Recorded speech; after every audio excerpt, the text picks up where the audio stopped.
واہ واہ واہ واہ، کیا بات ہے جی، مزہ.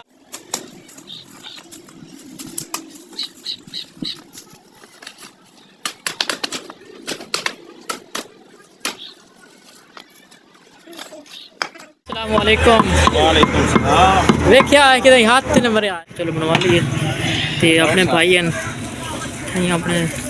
السلام علیکم دوستو، کیا حال ہے؟ ٹھیک ہو؟ امید کرنا سب خیریت نال ہو. دیکھ رہے ہو میرا یوٹیوب چینل تے فیس پیج ناصر سلیم. خیر بہ گیا ویورز، یہ ہے ساگ. ٹھیک ہے جی، ساڈے جڑے دیہاتی ہیں زیادہ تر ساگ نو پسند کرتے ہیں جی. ٹھیک ہے، یہ گندلا نو اس تو کٹ کر کے تے پھر اس دا جڑا نا جی ساگ بنا تھوڑی دے دیو تے ٹماٹر تے مرچاں دے دیو. یہ اگی ہوئی ہے تے کماد دی فصل ہے، نال دیہات دا ماحول ہے وہ بھی شیئر کر دینے نال. تے جی گندم ہے، گندم ماشاء اللہ فصل جڑی ہے نا انشاءاللہ. السلام علیکم دوستو، کیا حال ہے؟ ٹھیک ہو؟ امید کرنا سب خیریت نال ہو. تسی ویکھ رہے ہو میرا یوٹیوب چینل تے فیس بک پیج ناصر سلیم. میں اج تانوں اپنے گاؤں دا جڑا ہے ولیج دا ماحول جڑا ہے وہ تہاڈے نال شیئر کرساں. تے ساڈے کول اس ٹائم جو ہے بالکل دھند ہے، سورج دا کوئی دور دور تک کوئی بھی آثار نظر نہیں آ رہے. تے تسی ویڈیو اینڈ تک ویکھنی ہے، ویڈیو سکپ نہیں کرنی. اچھا ویورز، اے ساڈا دیہاتی ماحول ہے جی. اس ٹائم نا کہ جڑا چارہ برسیم یہ اگی ہوئی ہے تے کماد دی فصل ہے نال. تے بس یہ ہے کہ بازار تک جانا ہی میں کہ چلو دوستوں نال اپنے دیہات دا ماحول ہے وہ بھی شیئر کر دینے نال. تے جی گندم ہے، گندم ماشاء اللہ فصل جڑی ہے نا انشاءاللہ یہ چوتھے پنجویں مہینے دے تیار ہو جاسی. تے موسم اج بہت زیادہ ٹھنڈا بنیا ہوا ہے. دیکھ رہے ہو تسی کہ اتنا دھند ہے، سورج اج بالکل کوئی نہیں ہے. تقریباً 2-3 ہفتے ہو گئے. کل تے ویسے تھوڑی سی دھوپ نکلی ہے، اس تو علاوہ باقی کوئی فی الحال دھوپ نکلن دے چانسز بھی کوئی نہیں ہیں. ویورز تسی یہاں دیکھو بھئی سی لگی ہوئی ہے. سردی تے ہے لیکن بس اصل وچ نا تھوڑا مائک ہے تو آواز بہت زیادہ کیچ کردا ہے. سوری کر کے اللہ اللہ اللہ ڈوگی آ رہے ہے.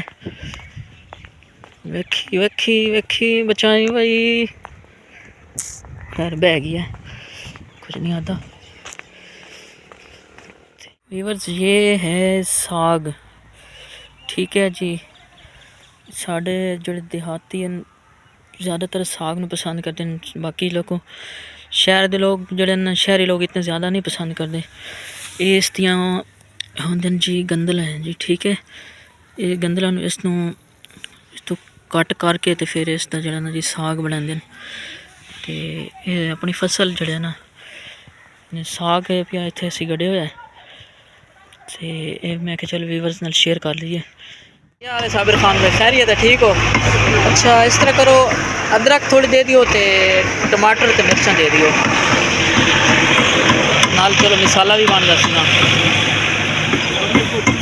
ہاں ٹھیک ہے، تسی اس طرح نال جڑا نا ٹماٹر بھی تے مرچاں بھی دے دیو نال. ویورز جلیبی جو ہے نا یہ ابھی بنا رہے ہیں. جلیبی تازہ تازہ تیار کرو نا پھر لئیے.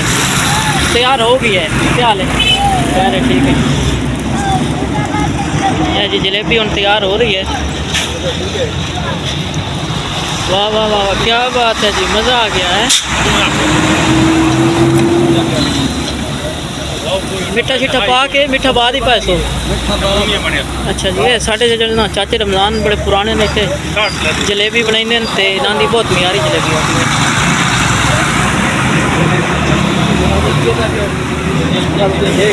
جناب ٹپ کر سو ہیں. السلام علیکم. وعلیکم السلام. ویکھیا ہے کہ ہاتھ تے نمبر آئے. کیا حال ہے؟ خیر ہے، ٹھیک ہو؟ طبیعت سے ٹھیک ہے؟ سردی بڑی ہے. سردی تو ہے بھائی جان. تے گوشت جڑا نا سانو بھی اچھا چلو دسیا کہ چلو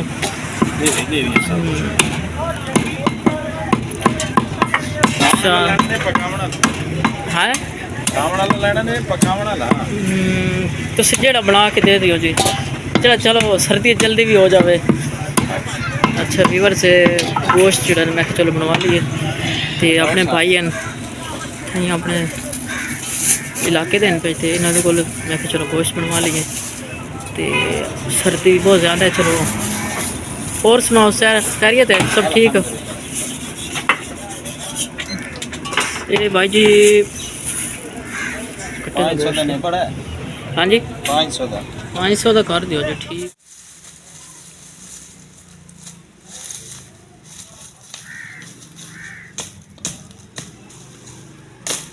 ویورس گوشت وغیرہ لے آندا جی ہن مہمان آئے ہوئے تے لکڑیاں بنا رہے ہیں تے لکڑیاں بنا کے تے گوشت گالنا بھی کیا مہمان نوازی تو کرنی ہے مہمان خدمت